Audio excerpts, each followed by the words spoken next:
Well, howdy there, Internet people. It's Bo again. So, today we are going to provide a little bit of an update on Ukraine and some things that are occurring there. It's really two developments and then an explanation about a source that a whole lot of Western analysts use. And I had a question about it, and I was like, yeah, that really doesn't make any sense if you don't know the whole story with it. So, we will go over that as well. Okay, so the first piece of news. Recently, we talked about how the British services put out an assessment, and at the time it was an outlier. And it was basically, hey, Russia didn't really run out of this stuff. They're holding it for the winter, and they're going to hit energy infrastructure with it. At the time that assessment was made, it was the outlier from intelligence agencies. It has now become the agreed upon assessment. Ukraine and their intelligence agency, they have also said that that's what they think is happening. Now, my guess is they knew that before the British, but they're now openly saying that this is what they think is going to occur.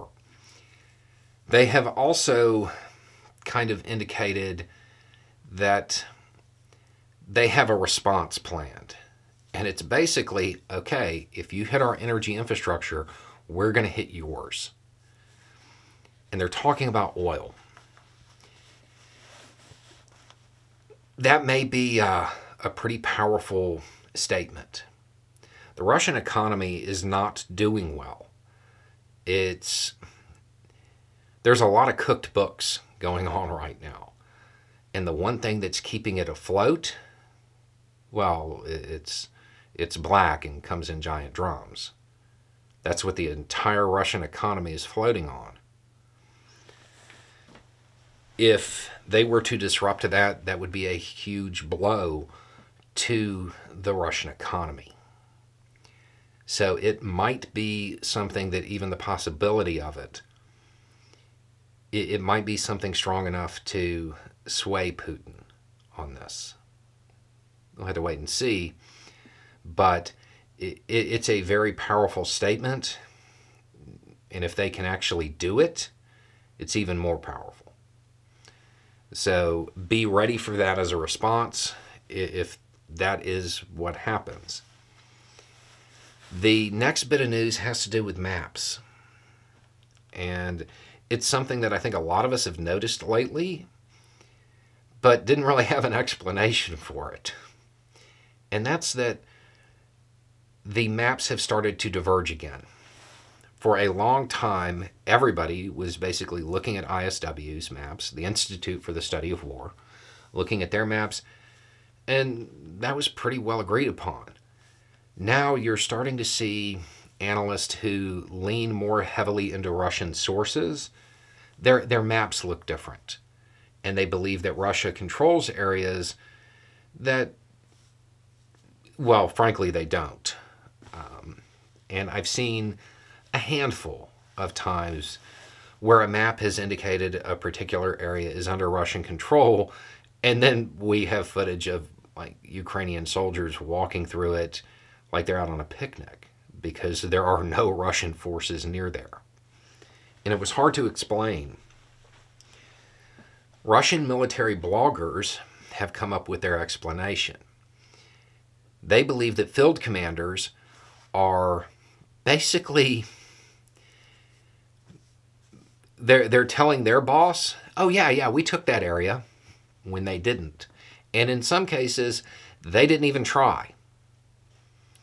That tracks. That makes sense. It explains the anomalies that have shown up lately. Now, the Russian military bloggers are under the impression that this is a widespread practice because Russian brass is telling the field commanders, we need good reports. You've got to get this done. And they're just saying, okay, you want a good report? Here's one. It's not true, but here's a good report for you. And they think that it's widespread. I can't say that it's widespread.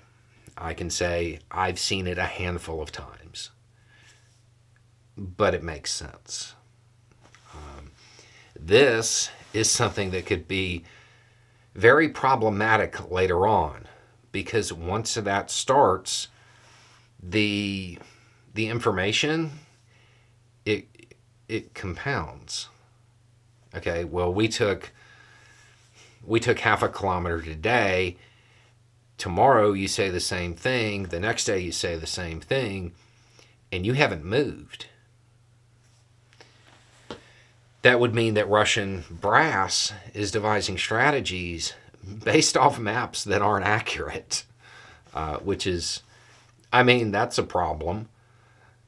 There's an old saying, if you're ahead of schedule, your artillery will fall short.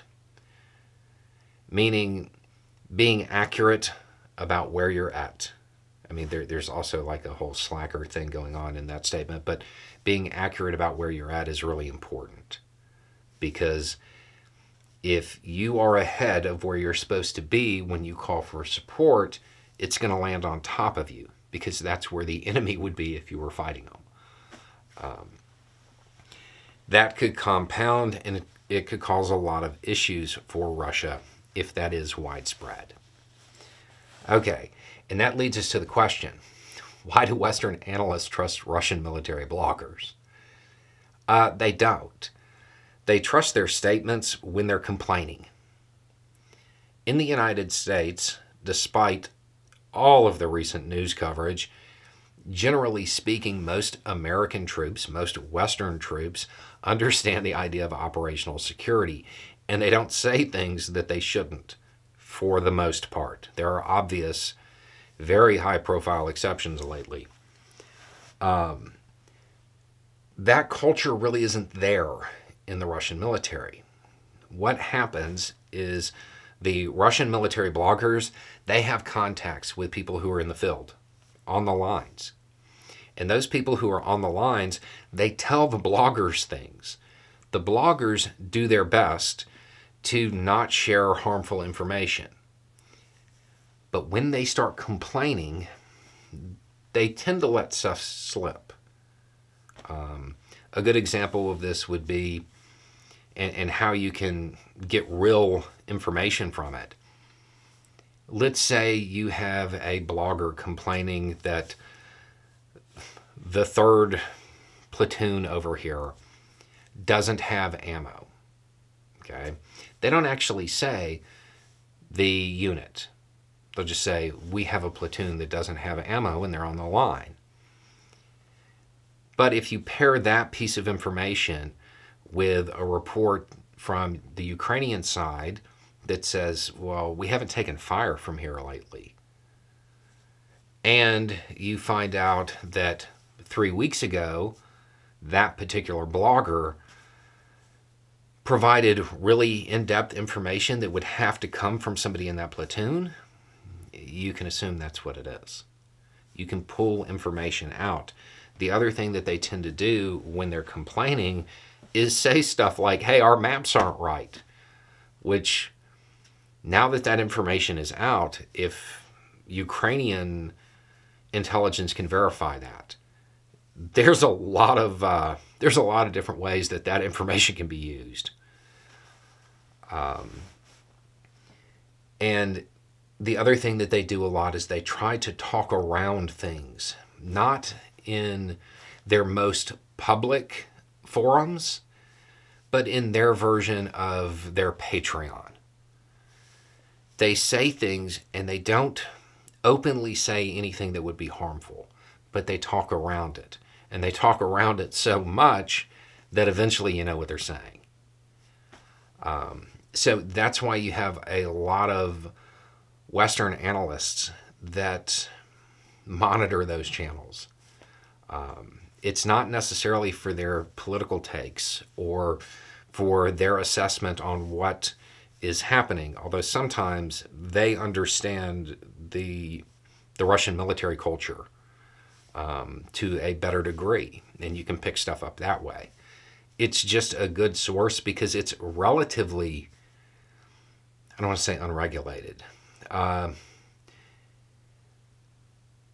It is more free than you're going to get from the official statements. Like, you're getting better information from them than you are from a press release from the Russian government. because that is all tailored to cast a certain narrative. The bloggers, their audience is troops. That's who they're reaching out to. That's who's listening to them, or veterans. If they start lying too much, they'll get called out and they'll lose their audience. So they're not going to want to do that. It's not an infallible source, but it can be used the way we just did. We have this weird thing that's going on. This is their explanation for it, and it kind of tracks. So that's why people are leaning into it. That's why they're monitored as closely as they are. So at this point, this conflict is still occurring. There's no signs of it stopping anytime soon, and there's probably going to be a lot of developments over the winter that normally in wars past, when it got that cold, well, nothing was happening. That may not be the case right now. Anyway, it's just a thought. Y'all have a good day.